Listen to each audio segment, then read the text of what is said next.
মমতা ব্যানার্জি নিজেই দুষ্টু। তিনি অ্যাসেম্বলিতে দাঁড়িয়ে বলেছেন শাহজাহানের পক্ষে, যিনি শাহজাহানকে সাপোর্ট করেন তিনি নিজেই তো দুষ্টু। আজকে হিন্দু ভোট একাত্তর কথা আপনি বারবার তুলে ধরেছেন। হিন্দুরা এক কাট্টা হয়েছে, আর একটু করা দরকার।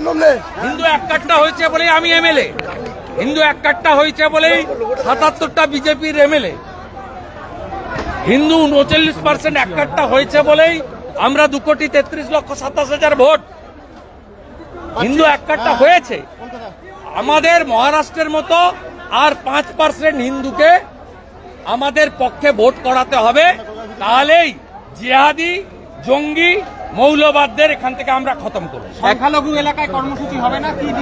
সংখ্যালঘু এলাকায় কর্মসূচি করবেন না? না, সংখ্যালঘুদের মধ্যে শিখরা আছে, তারা আমাদের পরম মিত্র। বুদ্ধিস্টরা আছে, হ্যাঁ মুসলিমরা আমাদের ভোট দেয় না, সেখানে কেন আমাদের লোকেরা যাবে কর্মসূচি করতে?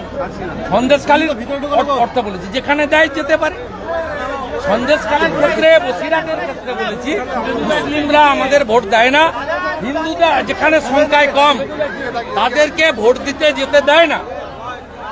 হিঙ্গলগঞ্জে করে, হাড়োয়াতে করে, মিনাখাই করে, চাঁদুরিয়া করে, বসিরহাটে করে, এমনকি সন্দেশখালীতেও যেখানে হিন্দু সংখ্যা কম মুসলমানরা ভোটের দিন তাদের ভোট দিতে যেতে দেয় না।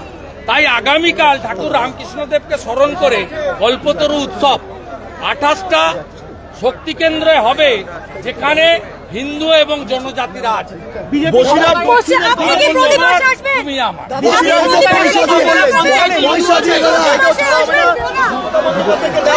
সব হিন্দু সিট হারবে, সব হিন্দু।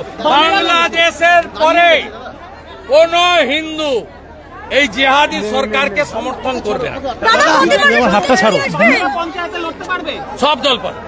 বামেদের যদি রেজিস্ট্রেশন থাকে ইলেকশন কমিশনের কাছে, তাহলে বামেরা কেন বহুজন সমাজ পার্টি হলো? বামের ভোটারদের, বামের নেতাদের কেন বলবো? ওরা একটা আইডিওলজিক্যালি পার্টি করবে। বামের যে হিন্দু ভোটার নিরাপদ সর্দাররা বলছে আমরাই বিপ্লবী দল, কিন্তু তারা কার্যত তৃণমূলের সুবিধা করছে হিন্দু ভোট কেটে। আমি বামের হিন্দু ভোটারদের অনুরোধ করেছি, ভাই হিন্দুদের অস্তিত্ব রক্ষার জন্য আমাদের সঙ্গে আসুন। আপনি বাম করলে করুন, আপনারা বিজেপি এলেই গণতান্ত্রিকভাবে পঞ্চায়েত পুরসভা সহ লড়তে পারবেন, রাজনীতি করতে পারবেন। তৃণমূল থাকলে পাঠাগারের কমিটি, শনি পূজার কমিটিও দখল করে নিচ্ছে, কাউকে রাখতে চায় না। এই জায়গা থেকে উদ্ধার পাবে গণতন্ত্র। আমার জানা নেই, আমাদের মাঠের এনওসি ছিল, আর এখানে কর্মসূচি পুলিশকে জানানো হয়েছিল, পুলিশ কোনো রিটার্ন মেল করেনি, তাই আয়োজকরা ধরে নিয়েছিলেন অনুমতি আছে। পুলিশ তো রিটার্ন মেল করে বলেনি যে অনুমতি দিচ্ছি না।